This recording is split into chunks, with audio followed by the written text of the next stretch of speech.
Good morning बच्चों, कैसे हैं आप सभी। मैं आशा है कि आप सभी पूर्ण रूप से स्वस्थ होंगे और जो भी आपको ऑनलाइन के माध्यम से पढ़ाया जा रहा है उसे आप बहुत अच्छे तरीके से पढ़ रहे होंगे और समझ रहे होंगे। तो बच्चों, आज मैं आपके विषय अध्यापक स्नेहलता श्रीवास्तव कक्षा 7 के बच्चों को पाठ 16 विराम चिन्ह का आधा भाग जो बचा हुआ था वो पढ़ाने जा रही हूँ, जिसे आप बहुत ध्यानपूर्वक पढ़ेंगे। तो बच्चों, विराम चिन्ह हमने आपको पढ़ाया। विराम चिन्ह का पहला भाग हमने आपको पढ़ा दिया। विराम चिन्ह आपके 14 प्रकार के होते हैं। 14 प्रकार के विराम चिन्हों में हमने आपको 7 प्रकार के विराम चिन्ह पहले टर्म में पढ़ाया। आइए अब दूसरे टर्म में हम आपको विराम चिन्ह का 8वां चिन्ह पढ़ाने जा रहे हैं। 8वां चिन्ह है बच्चों उदाहरण चिन्ह।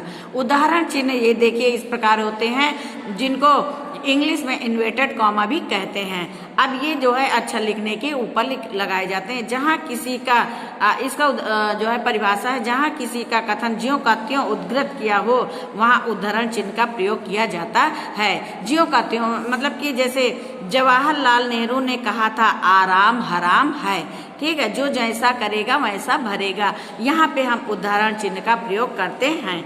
आइए अब हम आपको 9 नंबर पे विवरण चिन्ह पढ़ा रहे हैं। विवरण चिन्ह ये 2 जो है डॉट डॉट होते हैं। इसकी परिभाषा, जब किसी बात का विवरण आगे दिया गया हो वहाँ विवरण चिन्ह लगाया जाता है। जैसे व्यक्तिवाचक संख्या, अब यहाँ पे जैसे व्यक्तिवाचक संख्या के आगे नंबर 1 पड़ा है, फिर यहाँ पे नंबर 2 यानी नंबर 2 पड़ा है और यहाँ पे डॉट डॉट करके रखा है, यही विवरण चिन्ह होता है जातिवाचक संख्या। तो यहाँ पे कोई शब्द लिखने के पहले हम जब कोई संख्या लिखते हैं तो उसी को विवरण चिन्ह कहते हैं और विवरण चिन्ह के आगे ये जो 2 डॉट डॉट लगाए जाते हैं। आइए अब हम 10वें नंबर पे पढ़ाते हैं आपको कोष्ठक चिन्ह। कोष्ठक चिन्ह वाक्य से संबंधित ऐसी जानकारी जिसे अलग से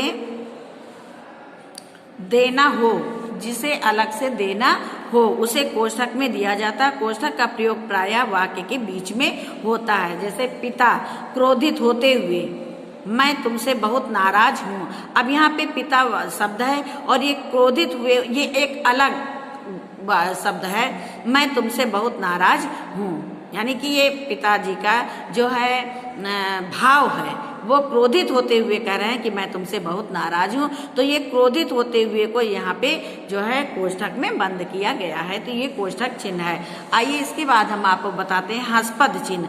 ये बच्चों हस्पद चिन्ह है। इस चिन्ह का प्रयोग उस समय किया जाता है जब हम वाक्य में कुछ लिखना भूल गए हों और उस शब्द का वाक्य के ऊपर लिख रहे हों। मेरा बॉक्स घर पर रह गया। अब हम लंच लिखने के लिए भूल गए हैं तो हम इस तरह का चिन्ह लगा के ऊपर लंच लिख देंगे, तो इसका मतलब हो जाएगा कि हम लंच लिखना भूल गए थे। अब इसको देखकर कोई अपनी कॉपी में लिखेगा तो यहाँ पे वो समझ लेगा कि लंच यहाँ पे जो है लंच लिखना भूल गए थे, तो यहाँ लंच लिखना चाहिए। आइए अब हम आपको 12 नंबर पे बताते हैं लांघो चिन्ह। 12 नंबर पे हम आपको लांघो चिन्ह बताते हैं। लांघो चिन्ह मतलब लांघो चिन्ह बच्चों ये जीरो की तरह होता है, कोष्ठक होता है उसमें जीरो की तरह बना होता है।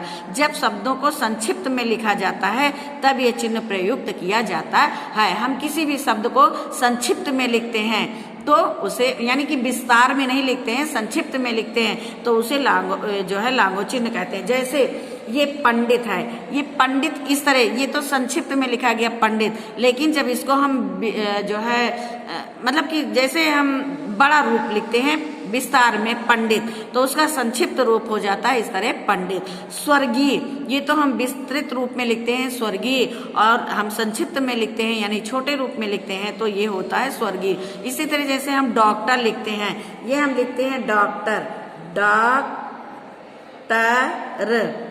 अगर हम पूरा शब्द लिखते हैं तो डॉक्टर इस तरह लिखते हैं, लेकिन जब हम इसको संक्षिप्त रूप में लिखते हैं तो हम खाली ऐसे करके लिख देते हैं डॉक्टर। ये होता है लांघो चिन्ह। क्या होता है? लांघो चिन्ह।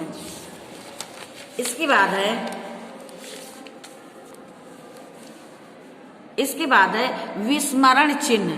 बच्चों ये विस्मरण चिन्ह का निशान है। यदि लेखन के साथ कोई महत्वपूर्ण बात का बड़ा हिस्सा छूट जाए तो उसे वक्तव्य के अंत में लिखने से पूर्व और जहां ये बात लिखी जानी चाहिए थी दोनों स्थानों पर इस चिन्ह का प्रयोग किया जाता है। तो ये तो बच्चों आपका विस्मरण चिन्ह हो गया। आइए हम आपको बताते हैं विस्तार चिन्ह। विस्तार चिन्ह।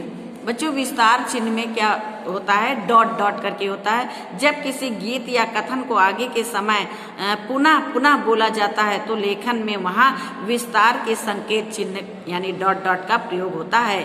जैसे रघुपति राघव राजा राम, अब आगे डॉट डॉट आगे होना चाहिए पतित पावन सीता राम। यानी हम किसी गाने को जब गाने को हम गाते हैं और थोड़ा से गाते हैं उसके आगे डॉट डॉट कर देते हैं तो उसका मतलब होता है कि इसके आगे और है। ठीक है, तो इस प्रकार आपने पढ़ा बच्चों आज जो है विराम चिन्ह। तो आपने पढ़ा विराम चिन्ह के बारे में।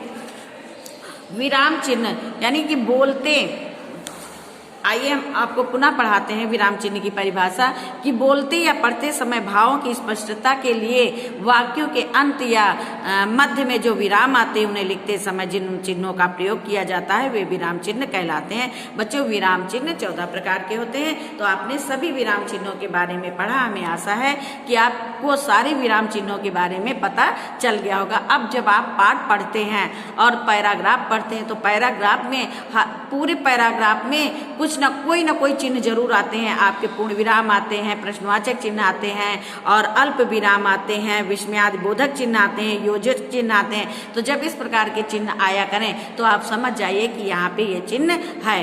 और हर चिन्हों का अपना अपना महत्व होता है। पूर्ण विराम ज्यादा ठहराव के लिए होता है, यानी पूर्ण विराम के लिए हम ज्यादा देर तक रुकते हैं। फिर अर्ध विराम के लिए हम थोड़ा रुकते हैं, अल्प विराम के लिए उससे भी थोड़ा रुकते हैं। तो इस प्रकार अगर बच्चों एक किसी भी पैराग्राफ में जो है ये विराम चिन्ह ना हो तो उस पैराग्राफ का कोई महत्व नहीं होता। हम सीधे पढ़ते चले जाएंगे, ये नहीं समझेंगे कि यहाँ पे हम क्यों रुकना है, कहाँ पे थोड़ा रुकना है, कहाँ पे ज्यादा रुकना है, कहाँ पे प्रश्नवाचक चिन्ह है। तो इन सब चीजों की जानकारी के लिए हमें विराम चिन्हों की आवश्यकता होती है, इसलिए हमें विराम चिन्हों का ज्ञान करना चाहिए। विराम चिन्हों का ज्ञान अति आवश्यक होता है। तो बच्चों आज आपने पढ़ा पाठ 16 विराम चिन्ह। हमें आशा है कि आपको विराम चिन्ह बहुत अच्छे प्रकार से समझ में आ गए होंगे। तो अब ये पाठ यहीं पे समाप्त होता है। धन्यवाद।